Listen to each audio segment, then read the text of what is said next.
Hey there, welcome to Spangles and Spots. Today I am unboxing my childhood Grand Champion model horse collection, and it's been, I think, about 4 years since I last unboxed these. These model horses have survived, I think it's 6 moves now, the most recent of which was about 4 months ago. We packed everything we owned in a 6 by 12 foot cargo trailer and moved 3,000 miles.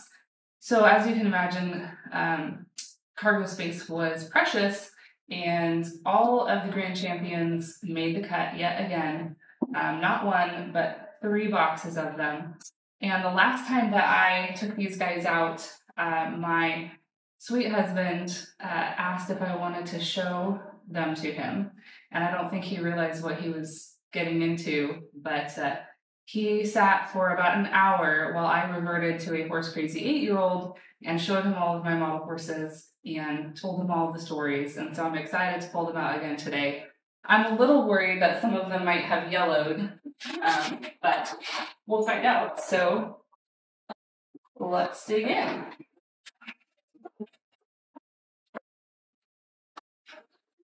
So I was mainly in the collecting phase in the 90s, and most of my collecting was between about 1992 and 2002, and so the bulk of my models are from that era. And one of the things I used to do is I'd have my younger sister in, and I would quiz her on the names of my model horses. And so I'm going to see if I remember any of them today. Those I definitely don't remember. These guys were the sound ones. It looks like neither of their buttons work anymore. But when I packed these guys up for storage, I got one of these Home Depot boxes with the glass inserts, and it's worked really well for separating them. All right. Now this guy, if I remember correctly, is Phantom and Lil Doll, and I don't remember the mare's name. But when I was about 14, I went through a phase where I was really into creating blankets for the Grand Champions. So you'll see that a lot of them are wearing some custom-made blankets. Gosh, I don't remember some of these. I'm gonna say maybe those were the Andalusians. Here we go. I don't remember exactly how many I had. I just know it was a lot. And so I'll have to take a count today. This guy I remember was Canal King. The rest of his family is probably somewhere.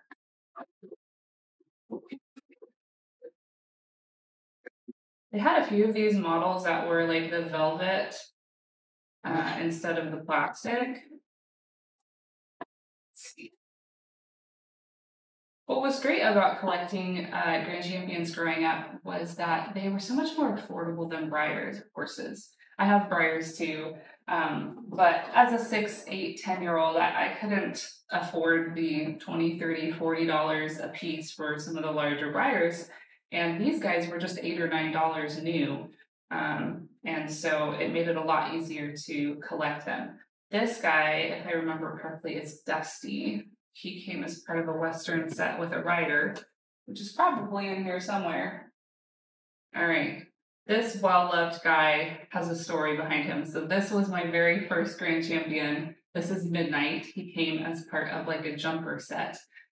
And he's very well-loved. And he's one of my models that broke a leg. And I distinctly remember how he broke his leg.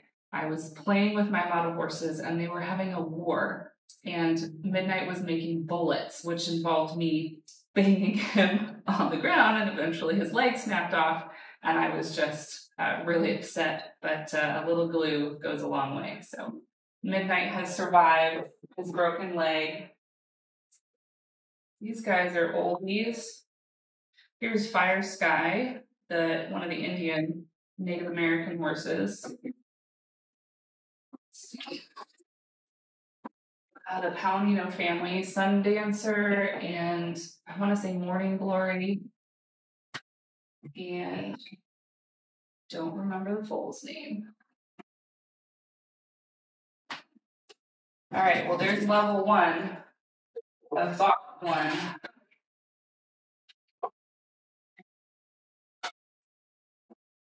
Here's the flea bitten grays.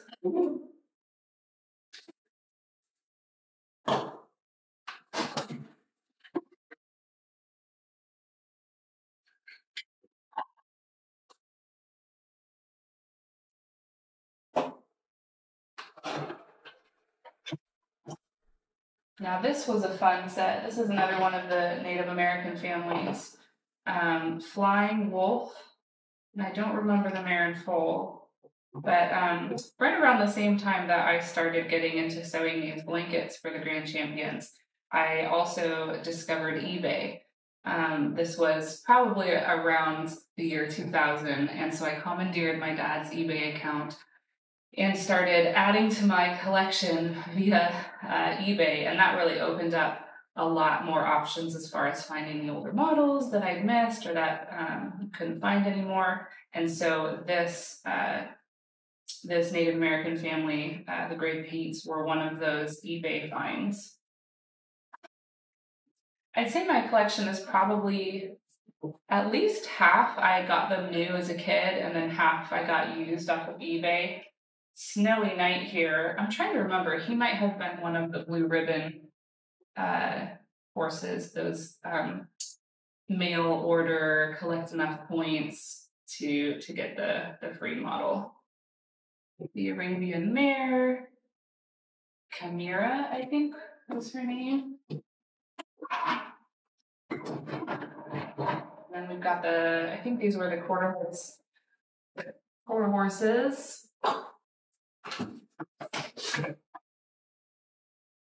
The Gray family, Gray Ghost, maybe? I don't remember exactly.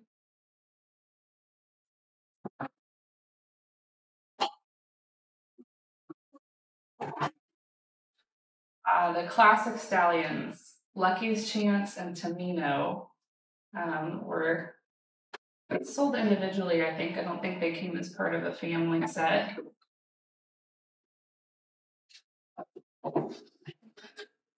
And the parade horses, the Gray and the Palomino, they've still got their original tack on. They're little, I always loved these little headpieces with the feathers.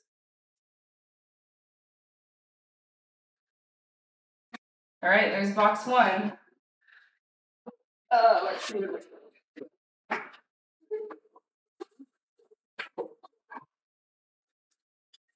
Here is one of the original Appaloosa families. I think this was Indian Summer, Running Spring, and Starfinder. Indian Summer has a funny story. I actually gave him as a gift to my cousin, and then a few years later she moved away and ended up giving him back to me, and so that's how he came to be in my collection. More grays. We're filling up here. I think this was Sky Dancer, the Lipizzaner stallion. There weren't a whole lot of them that came with these long manes.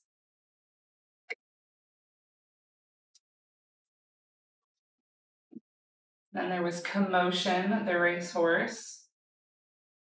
Oh gosh, I don't remember which one she was. I have to go back and look up and brush up on these. Here is the rest of Canal King's family. There's Medusa.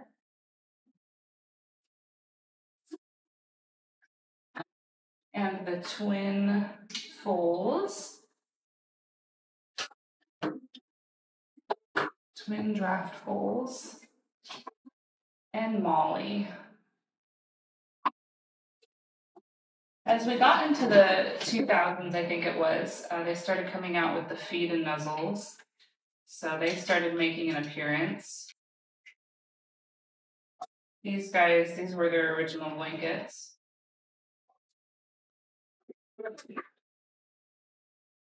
More Rocky Mountain horse, buckskin.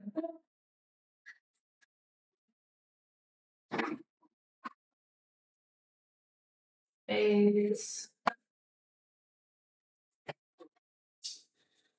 This guy came with with a stable and a wash rack set, I think it was. And then all of the feed and muzzle folds as well.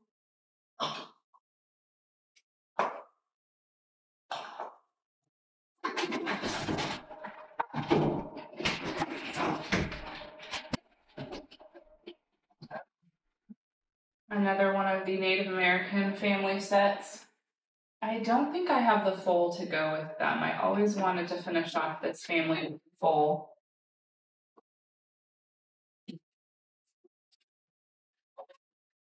The Andalusian stallion.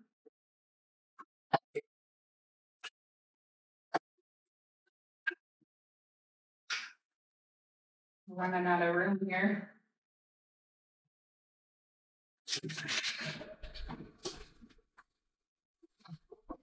Same thing with these guys. I never got the foal for them. Sienna Silk. I don't remember his name.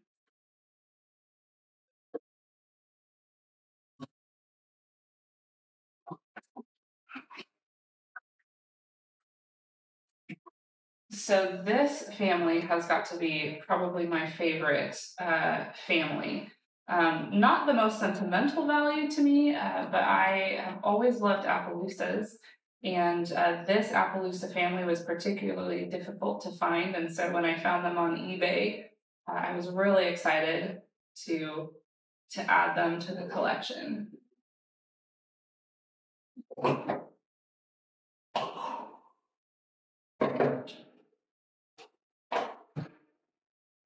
All right, we're almost there. Speaking of Appaloosas, this, I believe, was one of the original 1988 sets that came out, also Appaloosas.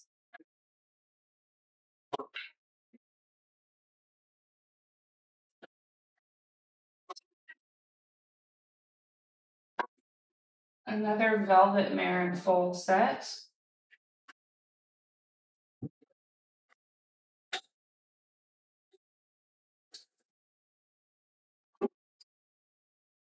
Here's our Appaloosa foal.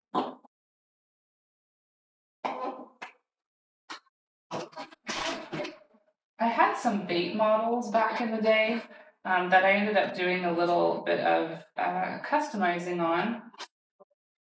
So these were a few of my test pieces. We've got a no spot Appaloosa blanket, and then a Sabino gray. And then, of course, here is my Appaloosa.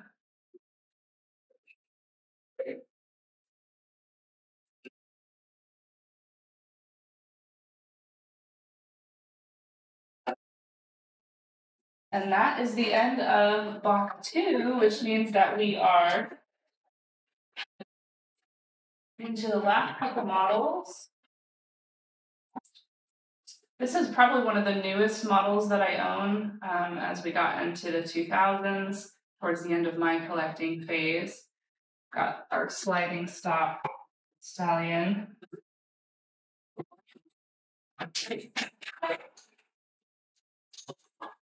But this is mostly a box of accessories.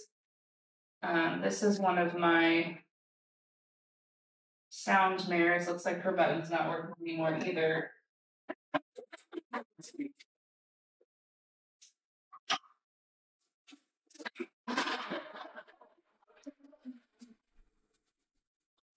This was one of the stables. These are actually 2 separate pieces that click together, so you could put as many of them together as you wanted. And then here we've got a few more.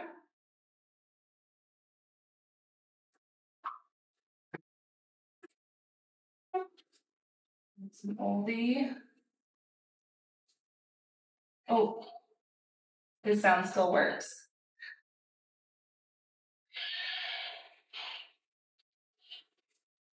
That's pretty amazing, because this is one of the early models, and I did get him new. So I'm really surprised his sound still works. This, I think, was Titan's Jet. Oh, and sound's gone on him. And then we've also got another gray. When I was in junior high, I remember going for a sleepover at my best friend's house, and she was also a collector. And that first time, I packed up like 20 Grand Champions in a big old cardboard box. It was super clunky, and I hauled it over to her house. And it wasn't long after that that I discovered the handy travel barn, and that was much more efficient for carrying our horses between houses.